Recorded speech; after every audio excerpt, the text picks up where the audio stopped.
જિંદગીનું કોઈ નક્કી નથી હોતું. કારણ માણસનો જન્મ અને માણસનું મૃત્યુ આનો કોઈ સમય નથી હોતો. આ જ સમયે આ ભાઈ જન્મશે અને આ જ સમયે આ ભાઈ મૃત્યુ પામશે એવું કોઈ કહી શકે નહીં. દિવસમાં ખરેખર વાર તો 7 જ હોય, પણ આપણે બધા કહી છે 8 વાર 8 વાર.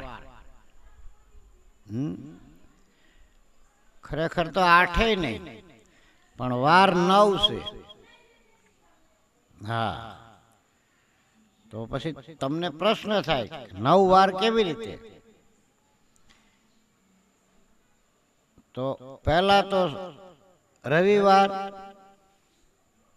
ગણો.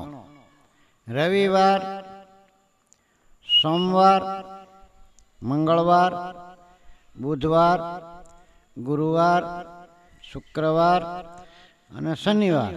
પછી તો પાછો રવિવાર આવી જાય 8મો. તો ખરેખર 7 જ દિવસ છે. તો એવા આપણા શરીરની અંદર પણ 7 ચક્ર છે. કયા વારે આપણું મૃત્યુ છે એનું કોઈ નક્કી હોતું નથી.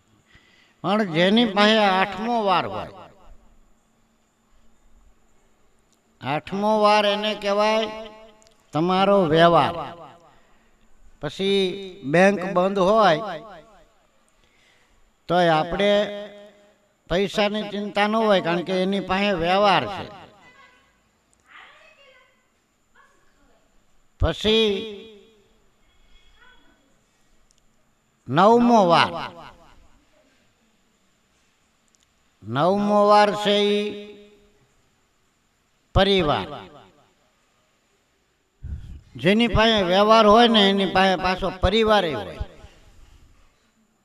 કારણ કે બધા ના ઘરે જાતો આવતો હોય એટલે પરિવાર એની સાથે જ હોય. એટલે 9 વાર. તો આપણી પાસે 9 દ્વાર છે. પછી હજી 10મો પણ વાર છે. વાર તો હોય ને. એટલે આ જગતની અંદર જો કોકનું સારું કર્યું છે તો ઈશ્વર આપણું જરૂર સારું કરશે કરશે ને કરશે જ. એટલે સંતોએ કીધું છે કર ભલા તો હોગા ભલા. પણ તમારા મનની અંદર કોકનું બુરું કરવાની પણ ઈચ્છા ન હોવી જોઈએ. કારણ કે પાપ કોઈ એક પ્રકારથી થતું નથી. અમુક પાપ તનથી થાય છે, અમુક પાપ મનથી થાય છે અને અમુક પાપ ધનથી પણ થાય છે. તો તમને વિચાર આવે કે તનથી તો શરીરથી તો ઠીક છે, ચાલો આપણે કોઈ પશુને આપણા હાથેથી મારવી કે જેને આપણું કાંઈ બુરું ન કર્યું હોય છતાં આપણે એને મારવી, તો એ તમારું તનથી પાપ થયું છે. મનથી કેવી રીતે થાય? કોકનું સારું થતું હોય અને તમને એના પ્રત્યે મનની અંદર એવો વિચાર થાય આને કેમ આટલું બધું સારું થઈ ગયું, આના સંસારમાં આગ લગાડવી પડશે, એવું તમારા મનથી થાય. તમે એનું મનથી બુરું ઈચ્છો તો પણ આને પણ પાપ જ કહેવાય.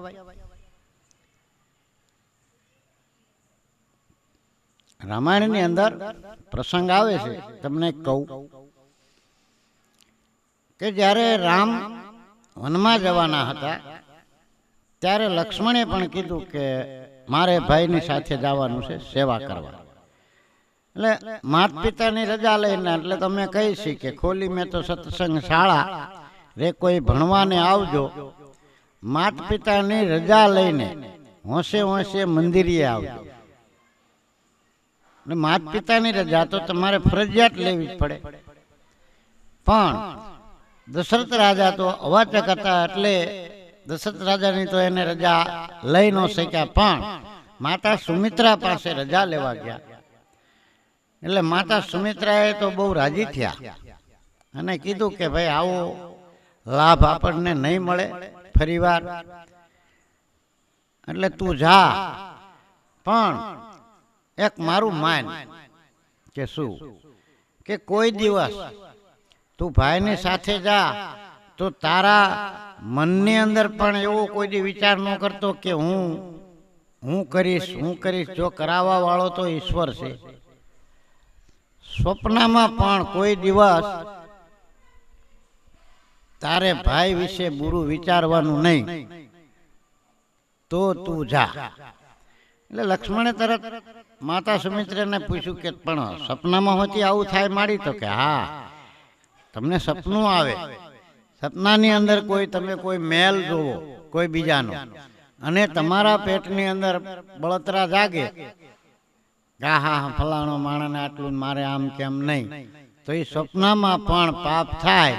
ત્યારે લક્ષ્મણજીએ ત્યાં એક પ્રતિજ્ઞા લીધી કે મારી સપનું તો હું તો આવે ને, હા બેટા બંધ આંખ કરું તો આવે ને, કે હા આજથી હું પ્રતિજ્ઞા લઉં છું કે જ્યાં સુધી મારા મોટા ભાઈ અયોધ્યાની અંદર પાછા નહીં પધારે ત્યાં સુધી હું મારી આંખ બંધ નહીં કરું. એટલે 14 વર્ષ સુધી લક્ષ્મણજી એ જાગ્રત હતા, સૂતા નહોતા કોઈ દિવસ, સેવા જ કરતા હતા. તો તમને બધાને વિચાર થાય તો આ નિંદ્રા ગઈ ક્યાં? આ નિંદ્રા કારણ કે મનુષ્ય માત્ર ને નિંદ્રા તો આવે જ. એટલે નિંદ્રા દેવી આવ્યા. લક્ષ્મણજીને કે બીજું બધું તો ઠીક, પણ હવે મારા તારા ભાગની નિંદ્રા દેવી કોને? એટલે લક્ષ્મણજીએ પોતાના પત્નીને બોલાવ્યા અને કીધું કે ભાઈ જો આ મારા ભાગની જે નિંદ્રા છે એનો તમે સ્વીકાર કરો. એટલે લક્ષ્મણજીના ધર્મપત્ની 14 વર્ષ એક ધારા સૂઈ રહ્યા હતા, ખાધું નહોતું પીધું નહોતું, કારણ કે નિંદ્રા વશ જ હતા. આ પ્રસંગ નું વર્ણન છે.